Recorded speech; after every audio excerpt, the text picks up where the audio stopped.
It's over. और ये एक मैसेज पढ़ते ही मनस्वी को सब समझ आ गया। वो ये कि अब नकुल और सहर का ब्रेकअप हो गया है। नित्या यार, मनस्वी ने नित्या को मैसेज दिखाया और फिर तुरंत नकुल को कॉल किया। नकुल रो रहा था। पहली बार नकुल जैसे बेफिक्र लड़के को यूं इमोशनली वीक देखकर मनस्वी का दिल पसीज गया। मनस्वी रात के लगभग 12 बजे ही नकुल के पास चली गई। नित्या भी उसके साथ ही चली आई। जैसे ही नकुल ने मनस्वी को देखा तो सीधे उसके गले जा लगा। मनस्वी फ्रीज हो चुकी थी। उसका दिल तेज से भी तेज धड़क रहा था। नकुल ने उसे बहुत कस के गले लगा रखा था। मनस्वी ने उसे संभाला और पूछा कि क्या हुआ, और नित्या दूर खड़ी ही सब देख रही थी। नित्या, पानी ला तो, मनस्वी ने कहा। नित्या ने इशारों में ही कहा कि मैं क्यों लाऊं, तो मनस्वी ने भी उसे इशारों में ही रिक्वेस्ट की। मनस्वी ने नकुल को पानी पीने को कहा और फिर कहा कि आराम से बता क्या हुआ, जिस पर नकुल ने अपनी बहती नाक को अपनी शर्ट की स्लीव से पोंछकर कहा कि यार, अपनी अच्छी खासी जम रही थी। लॉन्ग डिस्टेंस टाइप जो भी था सही चल रहा था, मस्त था, एकदम एकदम परफेक्ट। वो ट्रैवल करके आती, मैं कुछ प्लान करके रखता मस्त सा।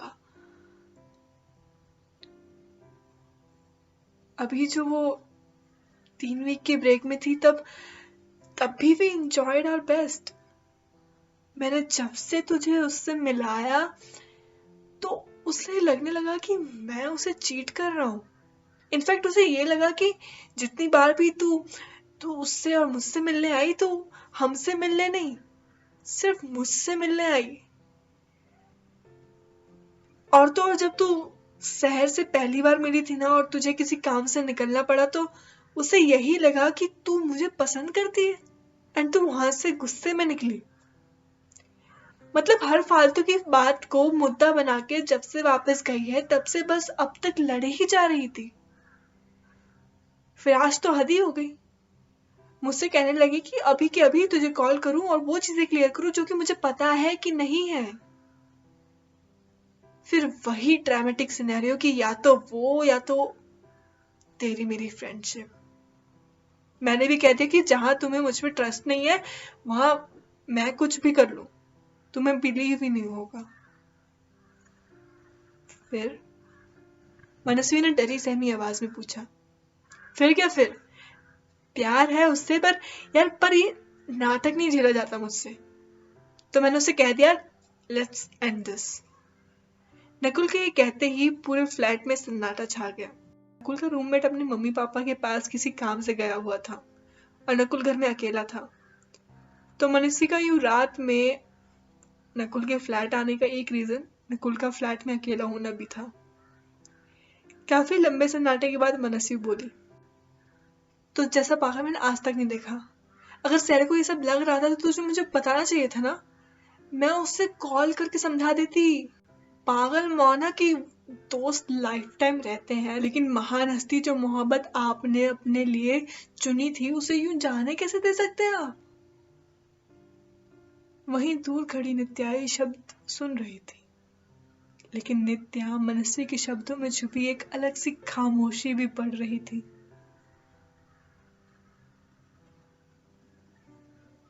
मनस्वी ने सहर को कॉल किया।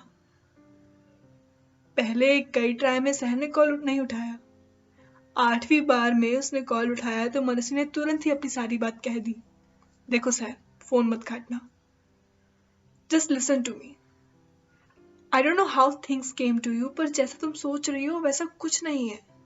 आई नो मेरी और नकुल की दोस्ती काफी जल्दी कुछ ज्यादा ही पक्की हो गई है, but trust me, I am just his friend and can never be more than that, because you are the only one who can handle this idiot.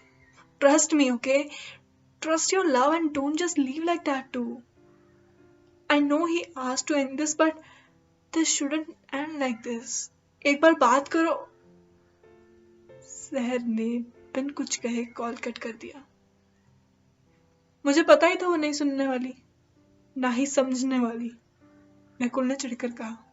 इस पर मनस्वी ने फिर नकुल को यह बताया कि नकुल गलत है, क्योंकि इस सहर को एक छोटा सा ही डाउट था जो कि उसे एक कॉल करके क्लियर किया जा सकता था, लेकिन कुछ समझने को तैयार नहीं था। मनस्वी ने नकुल को सोने को कहा और वो और नित्या फ्लैट वापस चले गए।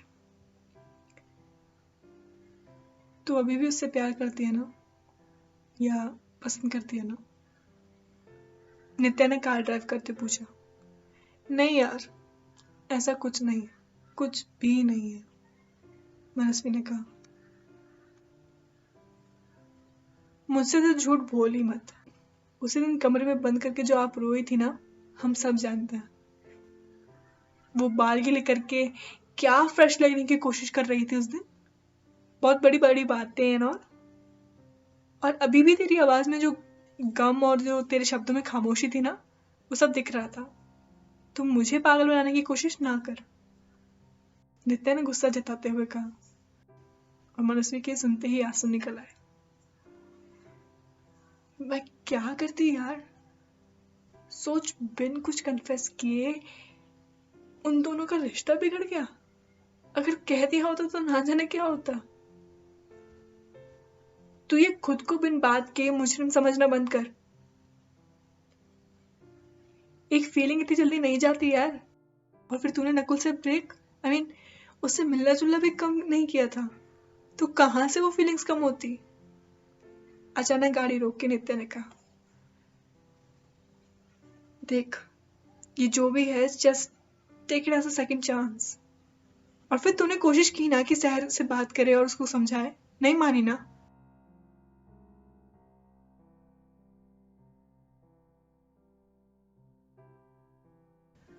तो अब पहले नकुल को संभाल और उसे समझा कि हाँ, तुझमें फीलिंग्स है, लेकिन ऐसी कोई बात नहीं की तूने जिससे उन दोनों का रिश्ता बिगड़ जाए या फिर ब्रेकअप हो जाए। मनस्वी ने हामी भरते हुए कहा।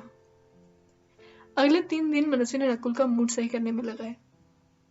ऐसे कुछ भी कहो, लड़के बहुत जल्दी अपने इमोशंस कंट्रोल कर जाते हैं और संभाल भी लेते हैं, and Nakul was not at all an exception in this. वो भी एक वीक के अंदर अंदर सोबर हो गया, वैसे ही जैसे वो जब तक के मनस्वी को शहर के बारे में नहीं पता था। नकुल अब पहले से ज्यादा मनस्वी से चीजें शेयर करने लगा था, फिर वो चाहे खाना बनाते वक्त हाथ जल जाने वाली बात हो या उसकी बुआ के बेटे के साले के घर छोड़कर भाग जाने वाली बात हो, लगभग हर बात। और फिर वो दिन भी आ गया जब मनस्वी ने नकुल से अपनी फीलिंग्स एक्सप्रेस करने का सोचा। नित्या ने उसके लिए खूबसूरत ड्रेसेस निकाल कर रखी, पर आज मनस्वी ने सोचा कि आज सिंपल एक सूट पहना जाएगा, खुले बाल रखे जाएंगे और माथे पर एक बिंदी, बस। नित्या मनस्वी की मदद कर रही थी तैयार होने में कि तभी मनस्वी को एक कॉल आया। अननोन नंबर था। उसने कॉल रिसीव किया। कॉल सहर ने किया था। सहर ने माफी मांगते हुए मनस्वी से शुक्रिया भी कहा। जो जो उसने लास्ट फोन कॉल पे बताया था, समझाया था, वो सब सही था। जैसे ही सहर की बात खत्म हुई तो सहर ने फोन किसी और को दिया बात करने के लिए, तो दूसरी तरफ की जो आवाज आई वो नकुल की थी। यार मनस्वी, थैंक्स यार, तेरी बातें ही हम दोनों के दिमाग में बैठ चुकी थी। हमने समझा, एक दूसरे को समझाया, हम दोनों अब एक दूसरे के साथ वापस आ चुके। वापस? मनस्वी ने पूछा। हाँ, मैं शहर से मिलने यहाँ उसके फ्लैट आया हूँ। मैंने तेरे कहे अनुसार फेस टू फेस बैठ कर बात की और जो भी गलतफहमियां हुई उन सबको सॉर्ट आउट कर लिया यार। और मैं तेरा जितना शुक्रिया अदा करूं उतना कम है रे। थैंक्स यार। मनस्वी ने मीठी मुस्कुराती आवाज में उन दोनों को कॉन्ग्रेचुलेट करते हुए फोन काट दिया। नित्या ने सब बातें सुन ली थी। उसने मनस्वी को टाइट हग किया। भाई साहब, नित्या टाइमिंग देख रही है। वापस आज मैं उसे कहने ही जा रही थी कि आज फिर वही हुआ। मनस्वी के कहते कहते आंसू निकल आए। वो बाकी पूरा दिन अपने कमरे की खिड़की से बाहर देखती रही। आज कभी न रुकने वाली मुंबई मनस्वी को बहुत शांत और ठहरी हुई सी दिख रही थी। काफी टाइम तक वहीं बैठने के बाद मनस्वी ने अपनी अलमीरा खोली तो सबसे ऊपर वाली रैक से एक बैग नीचे गिराया और उस बैग से खिसक कर बाहर निकल आई उसकी डायरी। वही डायरी जिससे वादा किया था कि मुंबई पहुंचते ही उससे बात करेगी, उसे बताएगी कि क्या हुआ क्या नहीं। मनस्वी इत्मीनान से अपनी डेस्क पर बैठी और शुरू से अब तक की सारी बात अपनी डायरी से कह डाली। कमाल की बात यह है कि आज की डेट और लास्ट टाइम डायरी लिखी गई डेट दोनों ही सेम है। मतलब मनस्वी को अपनी डायरी से रूबरू हुए 1 साल हो चुका था।